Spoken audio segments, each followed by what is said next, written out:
This is the notes for using center and spread. Hopefully some of this vocabulary sounds familiar to us, and then some of it may be new. I'm going to go ahead and highlight the new part is the idea that we're going to call this the measure of central tendency. Okay, so there's 3 ways that we can find this center. Hopefully we've heard of each of these vocab words though. Let's start with the mean. The mean of the set of data is the sum of the numbers divided by the number of values in that set. So I'm just going to write the reminder down here to myself. I add all the numbers and then I divide by how many numbers are in my list.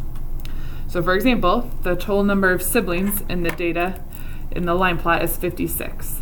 How they got that is this 0 is the person that answered 0, and they added together each person's response. So this would be a person that answered 1, or this would be a person that answered 2. Okay, they kept doing that. 3 plus 3 plus 3 plus 4 plus 4 plus 5 plus 5.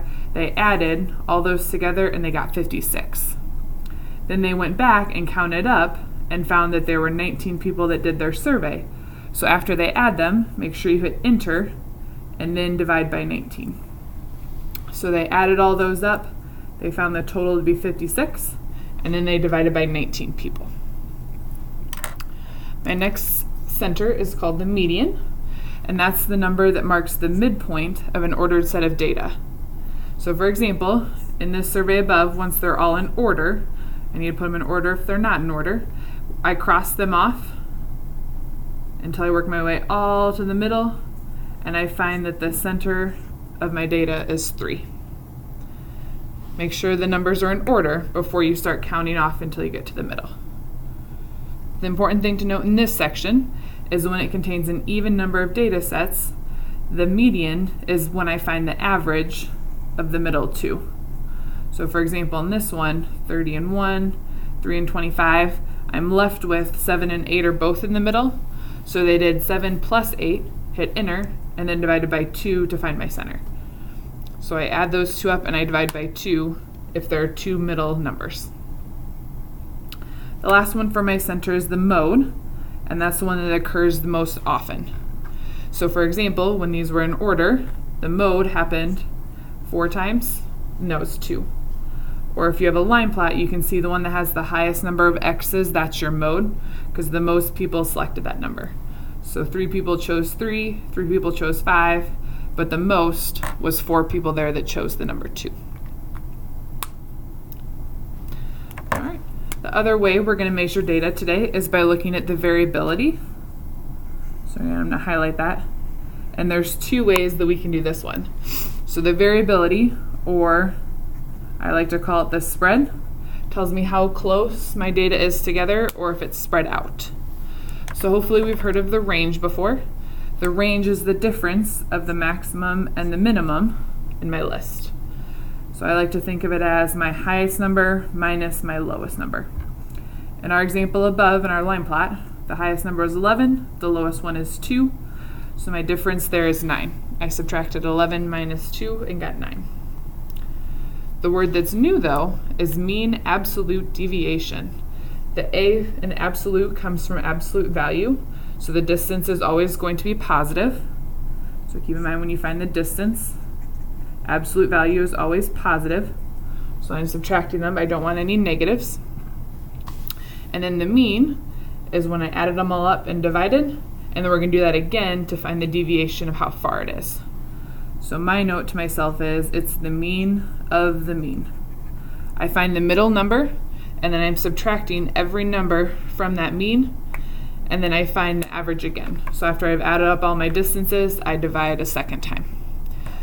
So if you'd like a little example here, if I have a high spread, meaning my range is big and my absolute deviation is big, it's because the data maybe looks something like this. Okay, I have a little bit of clustered, but then I have some numbers over here that are pretty far spread apart. So when I find the middle and I start subtracting, I'm going to get a bigger number here for my deviation. If it has a low spread, which is usually what you're looking for if a good data set, is that they're close together.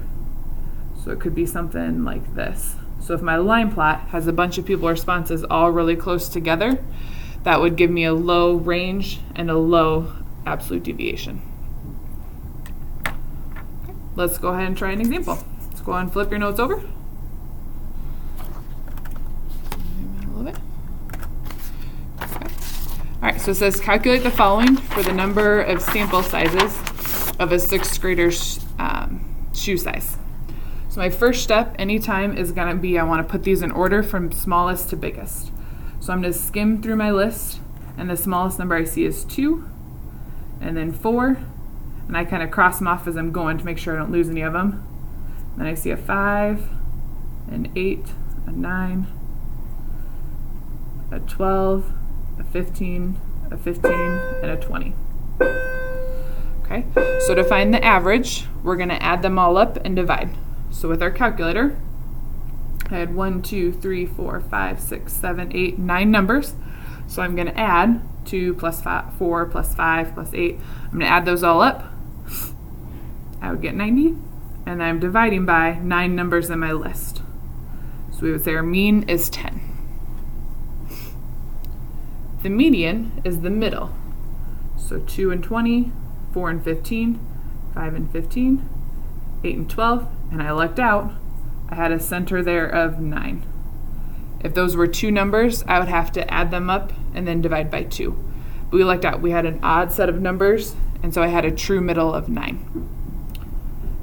And the last one, the mode, if they're in order, I can see if I have any duplicates, and I do. 15 repeated here twice, so that's my mode. If I had another example that repeated twice, so say I had 20 and then another number of 20, I could say the mode is 15 and 20. Or if there's nothing in my list, I could also say that there's no mode. That is a possibility. Okay. The other note maybe make to yourself is these are what we call the center.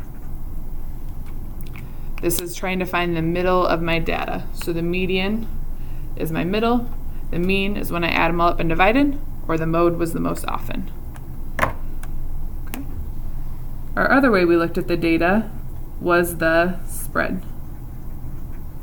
That was the range and the MAD. To find the range, I do my biggest number on the list minus the smallest. So 20 minus 2 is 18. That one's pretty easy. Okay. The hard work comes from finding the MAD. So my MAD is the mean of the mean. I go back to my mean is 10, and every number in this list has to get subtracted from 10. So 10 minus 2, 10 minus 4, 10 minus 5, 10 minus 8, 10 minus 9, and I'm going to switch because I want it to always be positive. So once I get to my other side, I'm going to start doing the bigger